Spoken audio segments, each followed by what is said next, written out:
Tamil Nadu president of the Bahujan Samaj party, Armstrong, was hacked to death by 6 bike-borne men near his house in Perumbur in Chennai on the evening of 5th July. Hours after the murder, Greater Chennai police have arrested 8 people in connection with the case and are probing this matter. At around 7 p.m. Friday, Armstrong was speaking to his party functionaries near the house in the Sembium area in Perambalur, where 6 men on bikes attacked him with long, sharp objects and fled the spot. Armstrong was immediately rushed to a private hospital but was declared as brought dead. Greater Chennai police officials said that this could be a revenge murder in retaliation for the killing of notorious gangster Arcot Suresh. Arcot Suresh was killed in August 2023, allegedly by a henchman from Tirunelveli over a gang rivalry. The arrested people have been identified as Ponnaivi Balu, Arcot Suresh's younger brother, D. Ramu, K. Tiruvengat S, and Selvaraja, Arul K. Manivannam, and J. Santosh. All arrested are said to be relatives and accomplices of Arcot Suresh. We'll talk about this and what does this mean for politicians and polity in general in states where some of these parties are trying to make a headway. Joining us on the show is Ramaswamy Mayappan, lawyer, Tamil Nadu activist. Mr. Sanjay Sahai, former IPS, also joins us on the show. S. Lakshmi Narayana, former Union Home Secretary, also with us on the program. Last but by no means the least, Professor Madhav Nalapat, editorial director of the Sunday Guardian, is also with us on the program. Professor Nalapat, how do you look at this particular murder? You obviously understand that this is not just a murder of a politician. It is also an exercise to drive fear through anybody who's trying to change the system or anybody who's trying to make headway into unknown territories. I'd like to say, Vineet, that the fact that the BSP is trying to come back in Tamil Nadu indicates that that party has woken from a very long period of dormancy. And Tamil Nadu is an important state where the BSP is concerned. The founder of the BSP, Kanchiram, paid a lot of attention to Tamil Nadu. One of his key associates, Ambet Rajan, was from Tamil Nadu. So from that point of view, Tamil Nadu has been a very important state for the BSP. And the BSP has, in fact, immense potential in Tamil Nadu, given that the more prominent parties there are anything but friendly to the communities that the BSP represents. So in my view, what should be looked at is whether this will be passed off as a quote-unquote gangland murder, or we check out where there could be a political motive. Some political party who does not want a very key voting segment to be lost to the BSP in future elections. Perhaps this is a way of warning the BSP, because by all accounts, the individual was a very successful state president. He was a very personable individual. He did a tremendous job of mobilization, and parties that have regarded some communities as part of their vote bank will obviously not be happy about it. So we have to look at right to the roots of the conspiracy, if I may say so, to assassinate the BSP leader. And yes, you're quite right. When the leader of a prominent national party, and the Bahujan Samaj party at one time, Mayawati was fancying herself as possible Prime Minister of India. So it's not a small party potentially. It has become a small party because it has gone dormant, but there's every chance of reviving. And the Tamil Nadu is a state where it can make tremendous progress. So given that, I think there is more to it than meets the eye. And although I'm not very sure that when the matter is looked at, that you'll find anything more than the obvious perpetrators and the obvious linkages, and they may be severely punished. But the actual, the actual roots of the plan as to why this individual had to be assassinated that may remain hidden. So that would be a tremendous shame. And I'd like to say that this kind of an event really is casting an enormous shadow over Tamil Nadu. Tamil Nadu at one point in time was a very safe state. Tamil Nadu was a model state. And in fact, the people of Tamil Nadu have for decades been models to the rest of India in terms of progress, in terms of education, in terms of social development, in so many ways. And when you have politics in this, if I may say so, primitive caveman form, come into the system and enter into the system by taking away a very promising young leader of a potentially significant party in Tamil Nadu, a party in which the founder had a state in which the founder had a lot of interest in. I think it is time to worry, Vineet, and I hope that enough individuals get worried to try and locate what exactly is the real reason behind this assassination. Thank you. Thank you, sir. Mr. Mayappan, what are your thoughts on this murder? Taking a leaf out of what Professor Nalapat also said, that this perhaps is also indicative of the changing landscape of the polity and the politics of Tamil Nadu, for the worse. First off, my deepest condolences to the family and friends of Mr. Armstrong. Whatever be his background, his political ideology, and his unwavering position, I think every life is important, and the state has the obligation and duty to protect every citizen. And in this case, it's even more astounding that he's the president of a state unit of a national party, and coming particularly to the marginalized and subaltern communities. That being said, he's also an advocate with a great following, with a large strength in various bar associations across the state. So while all this be so, I think it would have been even more important that the state government or the police provided necessary security or attention at the appropriate point in time.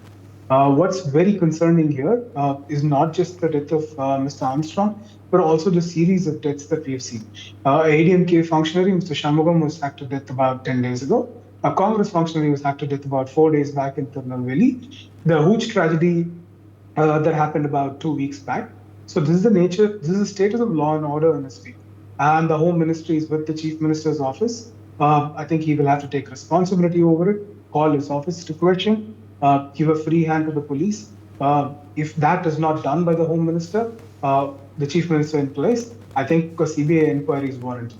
I don't think the BJP is wrong in asking for a CBI inquiry, given the nature and the manner in which the murders occurred, and a suspicious manner in which a few people have surprisingly surrendered, and people who were present at the scene, members of the political party that Mr. Armstrong belongs to, the BSP, and some of his family members do not believe that's the true case.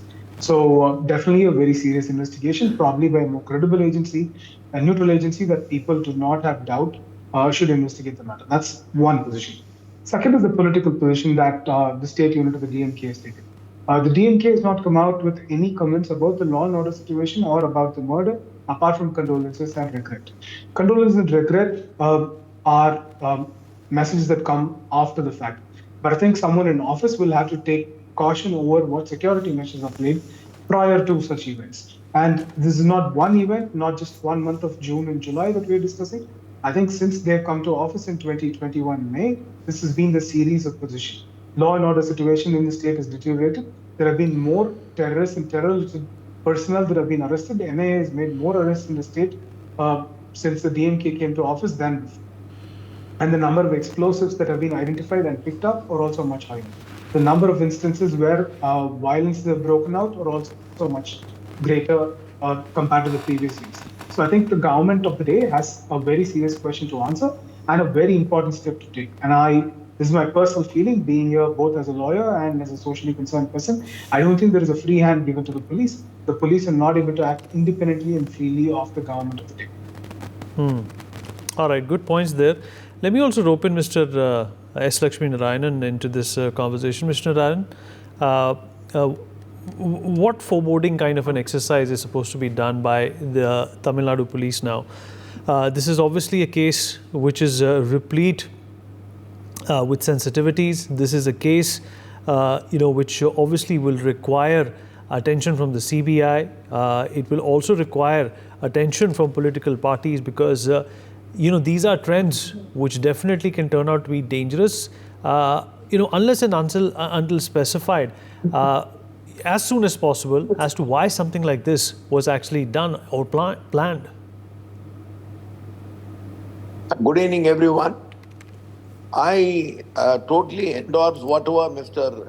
Nalapat, who is a very respected journalist, has stated.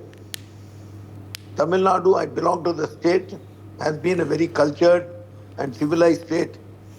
But very sorry to state that over a period of time, the goons of the ruling parties have been doing whatever they want and have been getting away with it.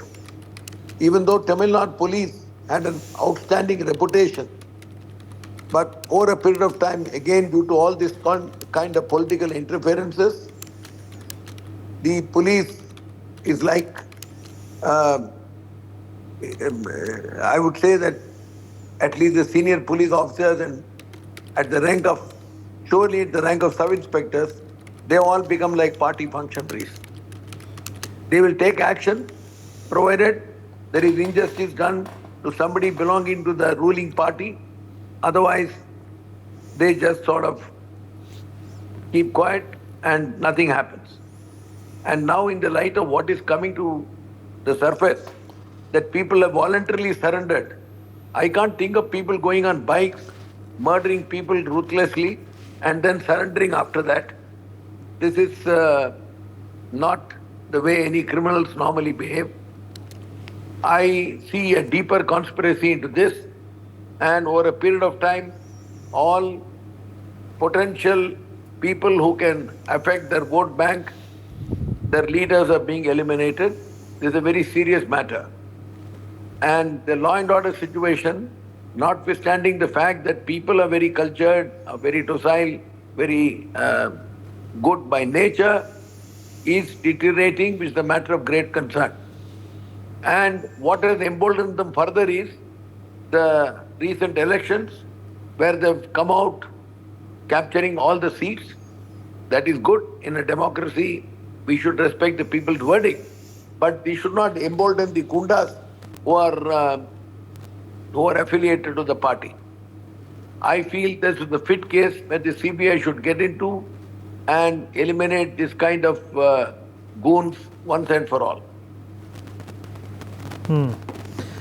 All right. Mr. Sanjay Sahai is also with us on the program. Mr. Sahai, taking a leaf out of what Mr. Narayan also said, do you think there's a deeper conspiracy here? Why would these people, surrender on their own? And, if this murder was something that was an act of vengeance, then I'm sure they had plenty of opportunity to catch a public servant or a person, like that in the public domain many a number of times in the past as well. Do you smell something which doesn't feel right here? What most of the panelists have spoken about so far is primarily the fact that there is a political issue and a political motive involved, which has so far not been unraveled by the investigative agency. The sad part of the story is the nature of deterioration in Tamil Nadu, which is being talked about, is primarily cutting on the objectivity of the police, and there seems to be a general feeling that the local police will not be able to do justice to the case at hand. That is certainly a sad and a very tragic issue, notwithstanding the nature of murder which has taken place. This arrest versus the surrender story, I'm not very clear about it, but the Tamil Nadu police or the Chennai police, so they have stated that these people have not surrendered and they have been arrested. So that would be a nod, which will certainly give some indication as to where we come from and where we intend to go.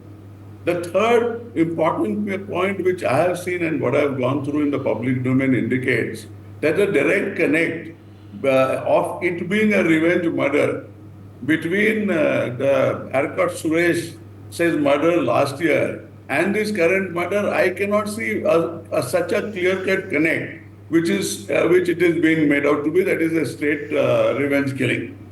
The nature of political headway which any political party makes in a new virgin territory, certainly there will be some backlash if we get into the political scenario of it, which as a professional police officer I would not like to get into, but necessarily protecting these leaders who are budding leaders who are there to establish a different sort of a politics or a different political party making entry into a new state. I think the nature of protection which needs to be provided, certainly that was missing. And you're talking about that there could have been a large number of other places where the concerned person could have been attacked. What you are saying is true. And the nature in which it has happened is that four of them were dressed in Zomato uniforms or the dress which the Zomato food company provides for. And they have gone to a place where it is crowded and they have been able to escape. And this whole concept of a gang war, even if you take that it's a revenge killing for a chain, now this gang war business operating in a metropolis like Chennai on a regular basis, I think it certainly throws some suspicion on the nature of policing which is happening there and which needs to be improved. At the back end, the objectivity of the police, depending on whatever government comes to power and the nature of behavior, depending on the political dispensation, I think that is not going to take us a long way. So until there's objectivity in the local police and the faith, see, at the end of the day, it is the trust factor. Politicians will certainly do politicking, there is absolutely no doubt about it. But the police should have a standing wherein people have faith that they will deliver what they are supposed to. And the sub-inspectors behaving like political functionaries. It's very sad to hear that nature of comment. So currently, whatever is the dispensation and whatever the authorities who are doing this current investigation, besides what is there at the superficial level which is being talked about, that is your revenge killing, the Arcade Suresh's gang, all the people arrested who are relatives of him, I think beyond that, what is being talked about, I think that certainly needs a very serious consideration. And lo and behold, we don't know what will happen as the days come by, but this will be a test case where either it is proved that there has been some ulterior motives more than what we have seen in the last one day, or it has to be convincingly proved that nothing is there. So that is my take.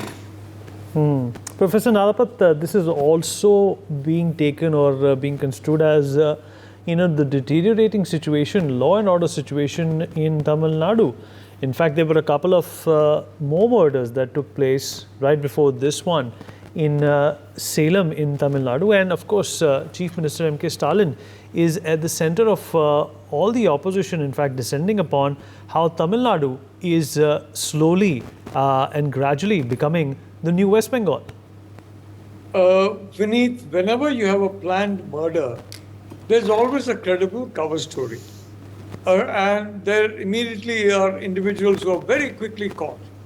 The Chennai police, these people are supposed to have disappeared into a crowd. They were wearing uniforms. I'm not sure they could be identified that easily. I'm not sure anybody clicked any photograph of them. But the fact of the matter is that very quickly they were rounded up. And then lo and behold, an effort has been made to portray the deceased BSP state president as some kind of a gangster. It's a deliberate attempt at character assassination targeted at him and his party. That you've got gangsters who are presidents of the state party, of a national party, the state unit. So I think, frankly, I am very unhappy at this kind of quick coming to conclusions, and conclusions that are frankly defamatory to the victim in question, because based on the information I have, the information I have is that this is not true at all. The individual was fully committed to politics.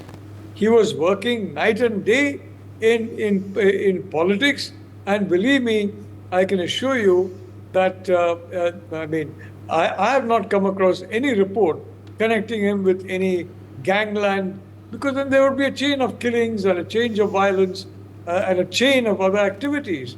I have not seen any evidence linking him to that. And may I point out, Vineet, long back, you remember, in 2011, many of our nuclear scientists died, and the dots were not basically put together. And Sunday Guardian brought out a front page piece about this was a targeted killing of our nuclear scientists. There's been a targeted killing of those who are challenging the vote bank of a particular political party. And I think the number of killings is too much, frankly.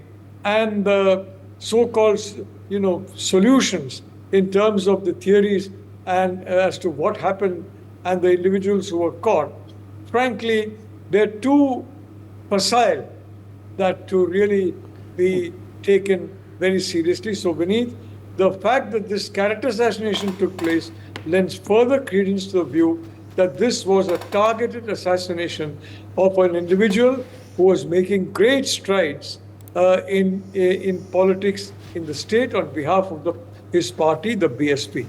Thank you. All right. We're almost nearing the end of our show. Mr. Mayappan, how do you think this investigation should proceed on from here, and what kind of changes does the administration under M.K. Stalin also needs to focus on? Because obviously this is a taint on the state as well. Very true. Couple things. One, I think the police, the deputy commissioner of the area said there are 10 different task forces that have already been set up. They're looking into various angles, political, economic, history, and other matters. But they still want to take into account the surrender of the other individuals without any question in place. And what's available in public domain is just that one nature of arrest. But what going forward, not just me, but the entire state, and particularly the family and friends of Mr. Armstrong, would want a transparent investigation where they're able to see that all angles and requirements are taken care of, procedure is duly adopted and followed. That's one. And two, I think in a larger perspective, as far as the state is concerned, I think the police need to be given a free hand when there are political allegations and complaints, particularly in relation to the DMK or against the members of the DMK. We see a lot of inaction. And when the members belong to the DMK, IT will make a lot of complaints. Those are acted upon immediately. Freedom of expression is being curtailed very easily, especially if you see social media activists, volunteers, students who get targeted quickly by the enforcement agency on the complaints provided by DMK functionaries and members. But whereas we don't see that common man, the layperson, a farmer, or a common man in the city who files a complaint for unnecessary items, theft, maybe assault or harassment, very less action is taken, and it's ineffective, and the time delay is very inordinate. So I think these are measures that need to be taken into account. Tamil Nadu's had a history of very good police service. We take pride in that, but that's not the recent case. I think over the last 2.5 years, they've had a taint in their performance. I think that needs to be changed, one. And the NCRB records show how poorly they performed over the last few years. I think they need to take serious introspection and form a new SOP through which they function much better. For more such videos, subscribe to the NewsX YouTube channel, hit the bell icon.